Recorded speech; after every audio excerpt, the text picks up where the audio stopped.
हम में से अधिकतर लोगों को अपनी डेली लाइफ में अपनी चेस्ट में एक बर्निंग सेंसेशन और एक पेनफुल एक्सपीरियंस का सामना करना पड़ता है, जिसको कॉमन भाषा में कहा जाता है एसिडिटी या एसिड रिफ्लक्स। बेसिकली एसिडिटी या एसिड रिफ्लक्स, एसिड का फ्लो बैक है हमारे स्टमक से हमारे फूड पाइप में, और ये होता है हमारे लोअर इसोफेगल स्फिंक्टर की वीकनिंग के कारण।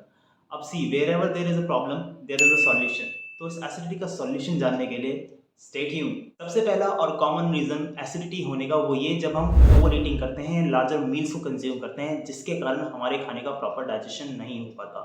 इसलिए ऐसा कहा जाता है कि हमें स्मॉल फ्रीक्वेंट मील्स को कंज्यूम करना चाहिए, और जो भी हम मील्स खाते हैं उनको हमें आराम से च्यू कर कर कर खाना चाहिए, ताकि वो जो खाना है वो प्रॉपर तरीके से डाइजेस्ट हो पाए। और जब खाना प्रॉपर तरीके से डाइजेस्ट होगा तो डेफिनेटली हमें एसिडिटी या हार्टबर्न या ब्लोटिंग ऐसी दिक्कतों का सामना नहीं करना पड़ेगा।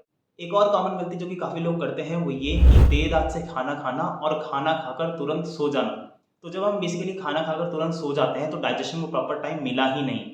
इसलिए ऐसा कहा जाता है कि हमें 7 से 7:30 के आसपास खाना खा लेना चाहिए, और खाने और सोने के बीच में 2 से ढाई घंटे का गैप होना चाहिए, ताकि जो भी हम खाना खाएं उसको डाइजेशन का प्रॉपर टाइम मिले।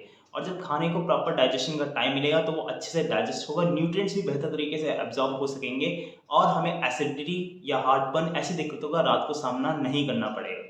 तीसरी एक कॉमन आदत जो कि काफ़ी लोगों में है और जो एसिडिटी को ट्रिगर करती है, वो है अल्कोहल का इंटेक या स्मोकिंग।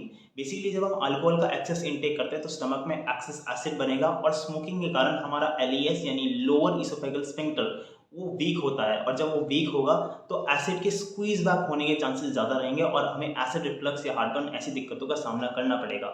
इसलिए हमें स्मोकिंग और अल्कोहल इन दोनों को ही अवॉइड करने की कोशिश करनी चाहिए। इसी के साथ एक और कॉमन गलती जो कि काफ़ी लोग करते हैं वो ये, नाश्ते के साथ चाय को लेना या एम्प्टी स्टमक चाय या कॉफ़ी को लेना, जिसके कारण उन्हें एसिडिटी जैसी दिक्कतों का सामना करना पड़ता है।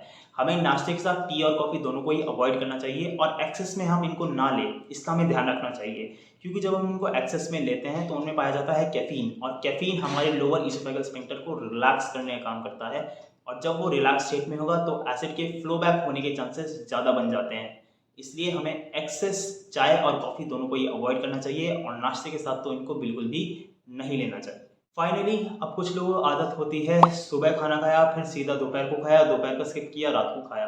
तो इतना लंबा गैप जो है हमारी मील्स के बीच में नहीं होना चाहिए। 2 से 3 घंटे का गैप हो वो सफिशिएंट है। इससे ज़्यादा गैप हमारी मील्स के बीच में होगा तो वो एसिडिटी क्रिएट करेगा। और एक बोनस टिप, जब हम सोए तो हमें कोशिश करनी चाहिए कि हम लेफ्ट साइड करवट लेकर सोए, बजाय इससे कि हम राइट साइड की करवट लें और तब सोए। उससे क्या होगा, बेसिकली जब हम राइट साइड की करवट लेकर सोते हैं तो हमारा जो लोअर इसोफेगल स्फिंक्टर होता है वो एसिड से कवर होता है, और जब हम लेफ्ट साइड होकर सोते हैं तो ये चांसेस रिड्यूस हो जाते हैं। इसके साथ साथ हमें कोशिश करनी चाहिए कि हमारा वजन यदि ज़रूरत से ज़्यादा है तो उसको हमें कम करना चाहिए, क्योंकि बढ़ता वजन भी एसिडिटी को कंट्रीब्यूट करता है। तो इन कुछ पॉइंट्स पे यदि हम फोकस करें तो हम एसिडिटी को अवॉइड कर सकते हैं, और जो भी हम खाना खाएं उसे बेहतर तरीके से एंजॉय कर सकते हैं, और एक हेल्दी एक्टिव लाइफस्टाइल को अपना सकते हैं।